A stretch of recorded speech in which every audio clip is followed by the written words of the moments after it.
Ustaz, ini status orang dekat sini. Dibilangnya anjing menggonggong. Jadi dibilangnya aku anjing. Iya. Mana rumahnya? Kalau saya yang berat itu justru orang susah karena saya. Oh lain ya, bukannya Kalau saya pribadi saya tak pikirkan. Oh.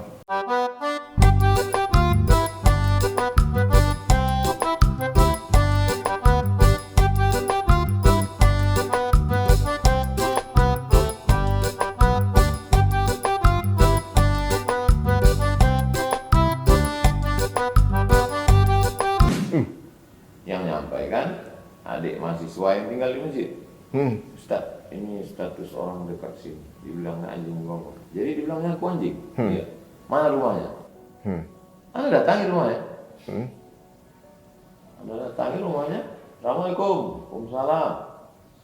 Kan ada nama dia. Ya. Ada si Anu sedang di luar kata orang tua. Ternyata mahasiswa. Anak foto di depan rumahnya.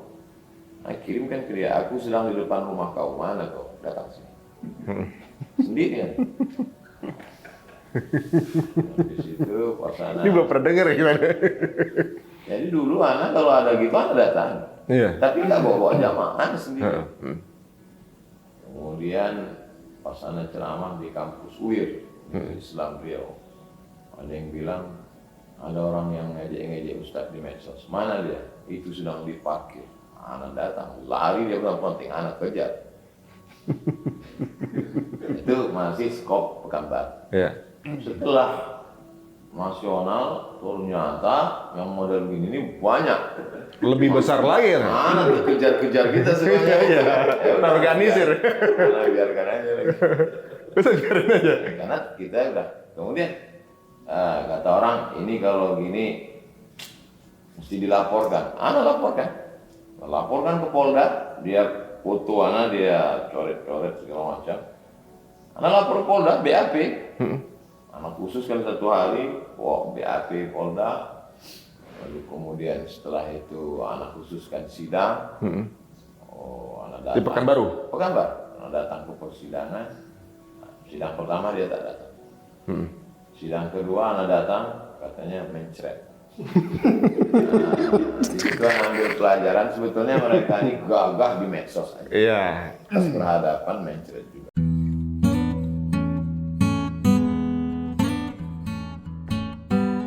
Iya. Jadi setelah itu anak jadi malas karena waktu kita habis. Habis benar. BAP sehari sidang. Pikiran kita lagi nggak fokus. Setelah itu kalau ada gitu. Tapi seandainya ketemu, anak hajar. Ketemu di airport gitu kan. Nampak gitu kan. Habis deh. Kalau doakanlah kita. Tapi kalau untuk mengurus. Masih ingat Ustaz orangnya? Masih ingat orangnya? Kan kita tengok gambar-gambar. Iya. Karena dulu mikir kalau udah 40 ini dingin gitu. Ternyata masih sur aja. Energi baru. Nah, ketika kemarin skupnya nasional, Ustaz. Ini kan serangannya kalau udah nasional ini kan sistematis, Ustaz. Ibaratnya ya yang nggak salah bisa jadi salah, Ustaz. Ngomong satu part bisa dipotong misalnya. Kemudian jadi kata Pak Salim Said, di negeri ini semua bisa direkayasa. Kata-kata tersebut bisa dipotong, diedit, apapun bisa terjadi. Apa yang dilakukan Ustaz waktu itu? Yang penting kita siap aja. Kita siap bahwa beras ini 50 kilo. Jangan kita menyangka beras ini 5 kilo. Ketika kita pegang 50 kita kaget. Kita siap aja. Apapun yang datang, siap. Sudah yang terberat ya, maksudnya sudah prediksi yang terberat. Jadi ketika datangnya ringan santai. Kita hanya berusaha berdoa. Apa yang datang, kita hadapi. Sudah nabi-nabi aja begitu yang dihadapi. Nabi Musa, Nabi Isa, Nabi Ibrahim, Nabi Yunus, Nabi Nuh. Ya, tidak ada hidup ini yang tak ada resiko.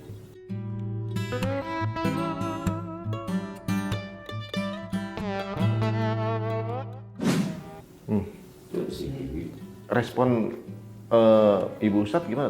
Ketika pertama kali jadi Ustadz nasional kemudian diserang, pasti beliau juga dengar dong? Beliau hanya mendoakan. Nggak ada respon yang bagaimana gitu, telepon, kamu kenapa gitu nggak? Hampir dia tidak pernah menambah kerisauan. Dia lebih banyak pada doa. Jadi satu tas tuh buku doa semua, Quran, ada tempat dia khusus. Sampai sekarang ada simpan satu koper khusus tuh, mukena dia, kain dia, buku-buku doanya, buku-buku zikirnya, tasbihnya, Quran. Dia pakai. Kenapa? Kuat doa dia. Menguatkan anak. Walaupun di Indonesia tak ada, tapi bekas-bekas doa, bekas-bekas sholatnya itu menguatkan anak, menguatkan batin anak. Anak menganggap bahwa doa dia itulah yang memberikan kekuatan. Masya Allah. Mungkin doa anak tak makbul, mungkin doa anak tak dengar, banyak dosa silap salah. Tapi doa dia insya Allah sampai hari ini, anak masih meyakini anak berjalan, hidup anak masih limpah doa dia kepada Allah. Masya Allah. Mudah-mudahan beliau juga ditempatkan di sisi Allah di tempat yang terbaik. Amin. Nah, Ustaz sendiri untuk sebagai penceramah, tantangan sebagai penceramah nih Ustaz, kan ada serangan kepada tausiah Ustaz, ada juga serangan kepada keluarga, saat itu kan sempat gitu. Sebenarnya yang paling berat itu, yang pernah sampai ke Ustaz apa ya? Menurut Ustaz paling berat ini? Kalau saya yang berat itu justru orang susah karena saya. Oh lain ya, bukannya Kalau saya pribadi saya tak pikirkan.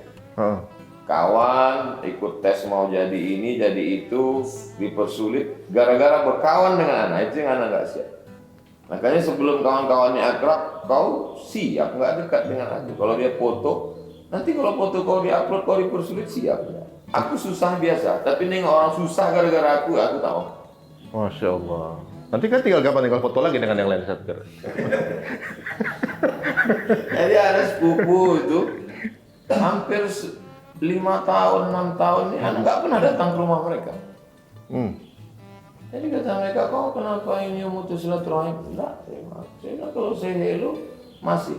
Tapi kalau aku datang ke rumah kalian, kita foto, di-upload, orang tahu aku bersaudara, nanti kau dicampakkan ke tempat lain gara-gara aku tak mau kalian susah gara-gara. Masya Allah. Saya siap dengan segalanya, tapi saya tak siap dengan orang lain susah gara-gara. Masya Allah. Itu jarang-jarang tuh sebenarnya orang kadang-kadang ya kebanyakan sentralnya di diri sendiri. Tapi Ustaz juga memikirkan juga yang berada di sekitar Ustaz ya. Masya Allah. Antum siap nggak dengan konsekuensi? saya udah termasuk terpak gitu. Tapi antum punya jurus. Antum kan bilang tadi. Nanti kan bisa duduk. Iya, berarti kamu udah sampai yang lain. Gampang Ustaz. Pokoknya begini Ustaz. Kalau Ustaz lagi ada penyerangan, saya juga diserang. Kapan Ustaz diserang, ada saya kok nanti pasti di tag juga. Ana baca orang membuli ana, hatinya nggak bergetar, datar aja. Tapi pas ana baca orang membuli ana susah. Ana baca viral lagi untuk susah. Makanya ana sampaikan ke antum nggak kuat, nggak apa-apa antum. Ya main 2 kaki dia. Masya Allah teman-teman. Berat, biar aku aja. Udah tuh pesan dari Dilan. Teman-teman, saya tuh kadang kalau lagi diserang ibadah gitu kan, kadang Ustaz kirim doa gitu, kadang kita juga minta nasihat beliau gitu. Saya baru tahu ternyata ya, waduh, udah ada pesan-pesan. Nanti kita tunggu, tinggal saya foto sama siapa ya teman-teman nih. Waduh, ini Ustaz alhamdulillah Ustaz tahun lalu kita juga menghadiri pernikahan dari Ustadz ya, alhamdulillah. Masya Allah teman-teman, bahagia Ustadz kita menikah, saya ikut terharu, Masya Allah. Semoga sakinah mawaddah warahmah, amin, Masya Allah. Dan belum lama ini juga telah mendapatkan keturunan Ustadz. Selamat Ustadz. Doakan supaya jadi anak.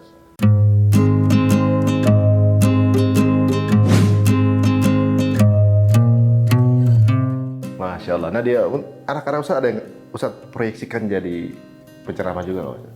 Anak mau anak pertama, yang penting mereka basicnya agama. TK Quran, hafal juz 30-29, SD-nya Quran, SMP, SMA-nya Quran. Setelah itu terserah dia mau. Anak yang pertama Mizat Hazik Abdillah, dia mau ke Mesir, mau dia ke Maroko, anak insya Allah tahu karena pernah di situ kan. Atau dia mau ke Turki, kita cari kan. Tapi kalau dia bilang aku nggak mau lah, aku mau hukum, ya terserah, anak nggak paksa. Kalau yang kedua nih, anak maunya dia ke Yaman. Darul Mustafa, tempat Habib Umar. Oh, berapa tuh Ustaz? Misalnya. Kalau nanti dia punya udah hafal Quran, kemudian nanti anak maunya dia arahnya itu ke seperti para habaib. Anak kepingin anak-anak pakai jubah, pakai sorban, nggak kayak anak pakai kemeja. Nah, mau dia ngajar, hafal Quran 5. Tapi anak nggak paksa. Gak masalah. Kalau dia mau jadi seperti Om Ari Untung aja. Nanti main 2 kaki saja. Karena melihat semua ini hanya wasilah sarana. Ya. Jadi kalau dia kebetulan dia punya darah politik jadi bupati, gubernur, ya dengan itu dia tolong agama Allah. Kalau kebetulan darah bisnis mungkin dapat dari uminya, ya dengan bisnisnya itu dia menolong agama Allah. Pesan umumnya, kau jadi apapun, kau tolong agama. Masya Allah. Ini suatu saat nanti kalau putranya melihat tayangan ini, masih ada misalnya tayangan ini pesan dari orang tuanya ya. Kalau istri sendiri, Ustaz, kan lihat bagaimana Ustaz jadi Ustaz besar, yang tentunya juga nggak mudah untuk menjadi istri seorang Ustaz gitu. Ada kekhawatiran nggak sih kalau Ustaz? Karena khawatirnya medsos aja, maka tidak pakai medsos, tidak pakai Instagram, tidak pakai FB. Anak pun juga posting anak admin, anak tidak langsung. Itu karena medsos ini luar biasa. Karena tidak bisa terhindarkan. Tapi bukan berarti anak mengatakan jangan bermedsos. Nah, pakailah untuk dakwah. Hanya saja kalau posting sifatnya pribadi segala macam nanti di komen orang itu akan pengaruh. Lebih baik karena beliau mimpin tahfiz, mungkin dia lebih banyak murojaah, mengulang hafalan, mendengarkan hafalan anak-anak lebih baik. Ustaz, kalau misalnya istri Ustaz lagi nonton nih sekarang misalnya, lagi nonton acara ini, mau ada pesan apa Ustaz? Kejutan gitu kan, Ustaz nggak pernah ngomong langsung gitu, misalnya ngomong sesuatu, tapi di sini dia lihat loh pesan buat istrinya.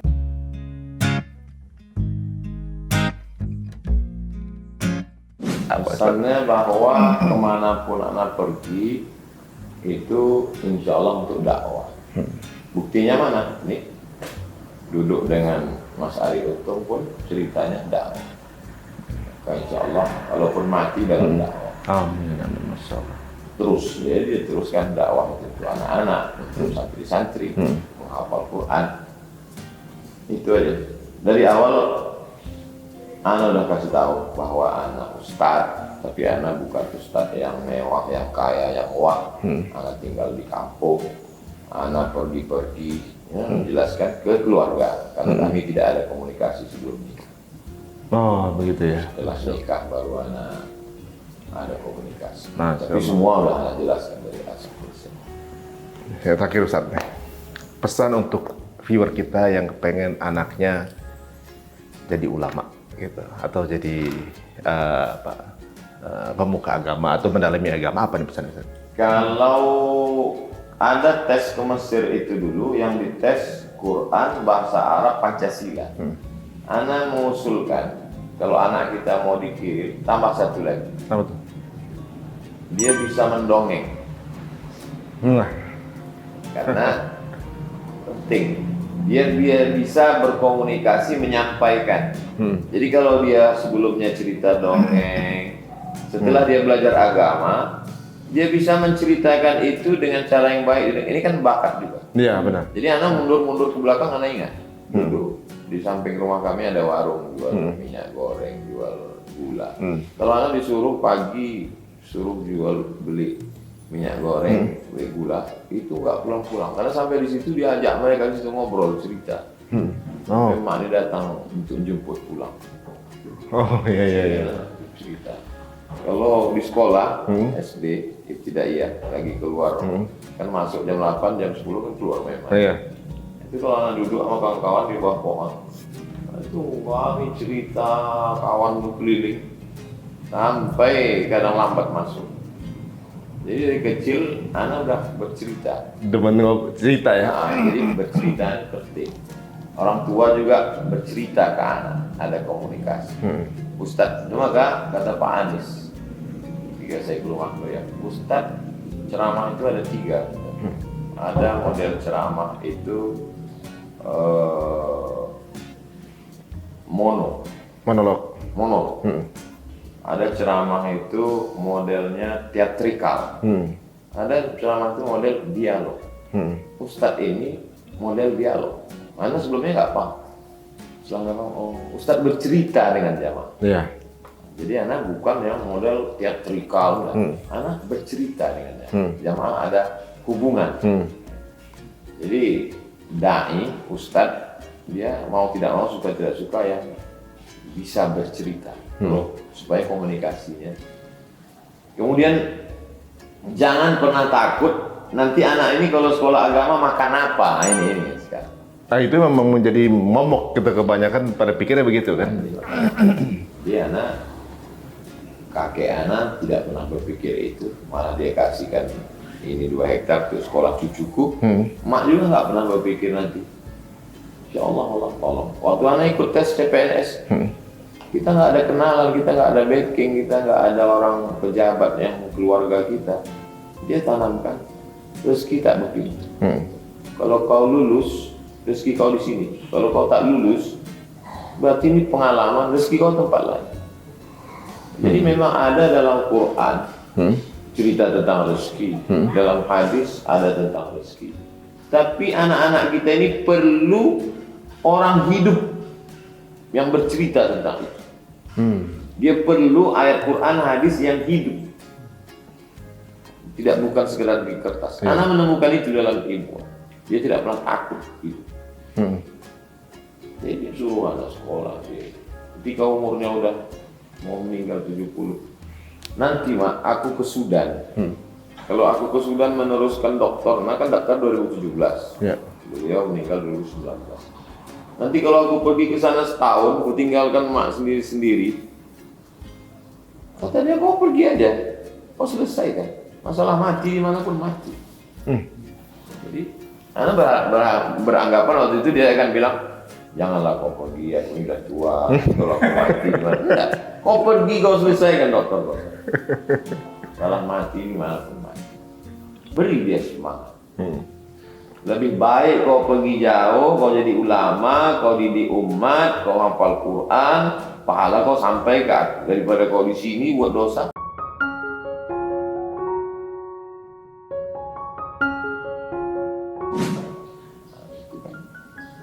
Ada masanya anak ini nggak mau sekolah, anak pernah mengalami itu. Kita 3 bulan, 4 bulan, 5 bulan, anak nggak mau sekolah sama sekali. Cabut anak dari Medan, nggak mau sekolah. Dia datang mendatangi guru-guru yang mau menerima. Tidak ada surat pindah. Kak Ustadz, anakku ini bisa. Umi Ustadz, Ibu Ustadz. Emak membawa anak untuk mencari ustadz-ustadz yang kira-kira mau anak ini terima. Dialah yang menyelamatkan sekolahan. Jadi kalau anak-anak ini mungkin agak-agak nakal dikit, jangan cepat diputus, jangan cepat dijudge. Arahkan aja, doakan tiap malam supaya lembut hatinya. Karena anak bukan anak-anak yang anak mama yang lurus, yang baik-baik. SMA-nya 3. Kelas 1 Darul Arafah, kelas 2 di Muallimin, kelas 3 di Nurul Falah. Pindah-pindah? Iya, sekarang semua mengakui anak alumni. Siapa? Oh, jadi jangan langsung judgement anak saat ini itu apapun kondisinya sekarang ya. Itu bukan hanya pada ibu, semua. Pada kawan-kawan pun gitu, pada ormas, pada partai Islam, kepada komunitas yang amat sangat ketat menilai orang. Dulu kalian tidak mau aku ikut komunitas kalian karena dulu aku rambutku panjang, karena aku pakai celana jeans, karena aku suka musik. Coba kalau kalian turunkan aja dulu agas itu agak ke bawah. Standarnya. Iya. Karena kita tak tahu masa depan orang dia entah jadi apa kan? Iya, benar. Agak maafkan sedikit orang silam. Tak tahu kita 20-30 tahun entah jadi apa. Oh kalau gitu Ustaz dendam dengan kamu. Enggak, tidak dendam. Tapi ingat ada. Penting supaya kita tidak lupa. Iya. Karena anak sampaikan itu. ke mereka. Kalian Masya Allah. turunkan sedikit gas. Mana tahu nanti dia jadi pejabat, mana dia jadi dokter spesialis, mana tahu dia jadi bisnismen. Wah, Nggak tahu kita nasib orang. berikan uzur ya sebenarnya. Ya. Berikan uzur untuk ya saat kondisi sekarang. Dispensasi. Benar. Jangan di judgment Ya. early gitu ya. Ya. Masya Allah, ini banyak hal yang kita dapat pelajaran hari ini teman-teman semuanya ya. Termasuk salah satunya mungkin ya mendidik bagaimana kita bercerita, terutama para orang tua bercerita sama anak atau juga anak-anak kita diajarkan cara mungkin sering Mas diberi Ari amat sangat bisa itu buat lomba cerita. cerita. Jadi mana anak-anak ini yang punya bakat bercerita, ini kan termasuk bakat, ada yang bisa, ada yang enggak. Kan?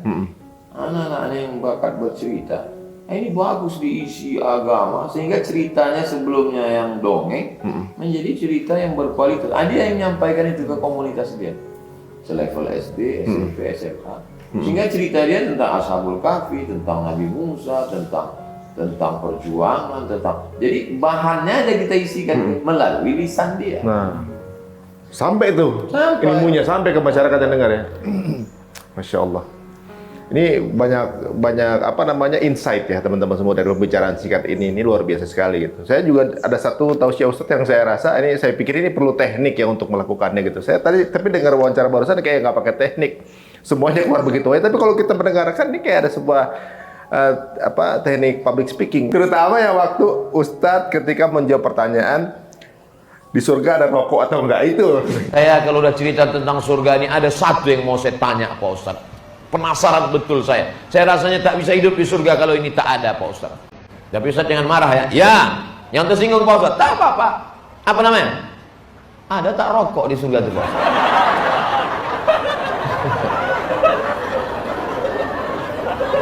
Walakum fiha ma tashtahi anfusukum. Di dalam surga itu ada semua yang kamu inginkan. Termasuk walakum fiha, untuk kamu di dalamnya, dalam surga, ma tashtahi anfusukum, semua yang kamu inginkan ada. Termasuk ada. Cuman mencari apinya mesti ke neraka. Itu cara menjawabnya. Selain aman, itu apa itu teknik tinggi untuk anak. Jadi ibaratnya apa namanya? Kan itu agak sensitif. Tentu yang suka ngerokok nggak setuju dan nggak setuju, Ustadz jawabnya tetap di tengah gitu. Dalam menyampaikan itu saya ujungnya tuh ngakak ketika ngambil api. Ini luar biasa itu. Ngambil apinya di mana? Ini nggak menceritakan, sebentar saya puterin aja cuplikannya biar paham maksud saya gitu ya. Nanya orang ada nggak rokok di surga? Nah itu cara menjawab tuh, masya Allah luar biasa. Aduh, masya Allah Ustadz, terima kasih waktunya untuk bisa ngobrol singkat ini Ustadz. Ya, mudah-mudahan ini di suasana Ramadan yang kita memang kita akan memberikan tema-tema yang inspiring. Alhamdulillah hari ini kita mendapatkan inspirasi yang sangat luar biasa. Perbincangan singkat menjadi seorang seperti Ustadz Abu Somad ini, ternyata peran dari ibunda ini, maknya Ustadz ini sangat besar sekali. Masya Allah luar biasa. Berapa persen kira-kira itu Ustadz perhitung? Oh, hampir tidak bisa dipersenkan Mas. Nggak bisa lah. Sampai hari ini pun yang anak buat ini hanya meneruskan aja. Anak buat yayasan, Haji Rohana berbagi, itu juga meneruskan dia bagi beras, sembako, kemudian santunan duafa, rehab rumah, masuk listrik. Kemudian satu lagi yayasan Haji Rohana pendidikan, membuat sekolah tahfiz gratis, itu juga meneruskan. Jadi ya apa yang anak buat sekarang ya yang ada dalam pikiran dia. Itu versi sekarang ya. Ya sekarang ini meneruskan semua yang dia buat. Ternyata ini penting buat adik-adik, kawan-kawan, jamaah yang orang tuanya masih hidup. Berjalannya waktu nanti kan hati kita akan sembuh, kata banyak orang. Ternyata tidak. Setahun, 2 tahun, 3 tahun itu bukan. Sembuhnya itu nanti ketika kita mati ketemu. Ketemu dengan orang-orang yang kita sayang, barulah dia hilang. Masya Allah. Jadi sementara ketemu itu kita sibukkan aja pikiran itu dengan amal, dakwah, pendidikan sosial. Mas Ari dengan kawan-kawan, sahabat-sahabat, tidak usah hiraukan omongan orang. Kalian kan nggak tamat pesantren, kalian kan nggak dari Kairo, kalian kan tidak hafal Quran. Itu yang tamat pesantren, yang kiai kalau jawab pertanyaan terkait hukum. Tapi kalau ngajak ke jalan Allah, itu semuanya wajib. Masya Allah. Malah kalau Mas Ari yang ngajak, sahabat-sahabat ngajak, itu pengaruhnya lebih besar daripada anak yang ngajak. Karena follower kalian lebih banyak, masa kalian lebih banyak. Sekarang banyak kan Ustadz sih sekarang. Kalau antum bandingkan, kalau standarnya Instagram mungkin lebih banyak, tapi 2/3-nya haters.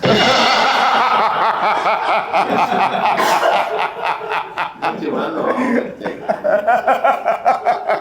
Cuma buat kepo aja Pak Ustadz. Aduh ya. Sama seperti kita naik pesawat, sebelum masuk ke pesawat itu di airport kan, Bapak mampir ke sini, ayo ke tempat makan kami, apa namanya itu? Iya kakak bajunya kakak. Ya, berapa banyak orang masuk ke dalam itu bukan karena makanannya, bukan karena kokinya, tapi karena yang ngajak itu kan. Iya. Kalian lah yang ngajak itu. Oh iya. Nanti setelah masuk ke dalam, baru dia pesan, saya mau soto, oh ini spesialis soto. Saya mau mie ayam, oh ini mie ayam. Saya mau nasi goreng, ini. Sebelumnya mereka masuk itu kan karena yang ini. Itu kalian. Waduh, Masya Allah. Jazakallah khair Ustadz waktunya nih Ustadz nih.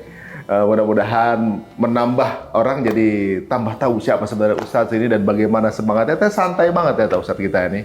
Kalau ada yang menyerang beliau, ada yang head speech sama beliau santai. Paling datangnya aja rumahnya. Bikin BAP. Tapi alhamdulillah beliau masih diberikan kesehatan sekarang nih alhamdulillah. Mudah-mudahan tetap menebarkan ilmu kepada masyarakat Indonesia ini, diberikan perlindungan dari Allah Subhanahu wa taala. Mudah-mudahan juga tetap jadi bersudi tetap jadi guru kita Ustaz ya. Mendampingi kita nih, masih sering offset kita. Antum menganggap anak guru. Tapi kadang mungkin jadi nanti di akhirat pas dilihat catatan anak lebih banyak ngambil pelajaran kalian. Bagian mana ya, Ustaz? Nanti saya cas. Nanti ya. Ya, terima kasih teman-teman semua untuk menyaksikan. Jangan lupa juga untuk subscribe channel Ustadz juga. Ustadz Abdul Somad Official Ustadz ya? Ustadz Abdul Somad Official. Official. Nah, dan juga jangan pasti yang follow Ustadz harus follow kita juga ya. Kebanyakan Ustadz soalnya. Cerita untung. Cerita untung. Iya, pernah lupa. Amin ya. Untung bukannya orang tua saya nggak mikirnya dulu kalau udah dagangnya konvensional gitu ya, cerita riba bisa bahaya kan. Makanya dia bilang untung aja. Untung aja. Perempuan paling beruntung yang di rumah. Ya, mendapatkan air untung. Iya kan istri saya Nyonya Ari Untung, dibaca Jari Untung. Yes.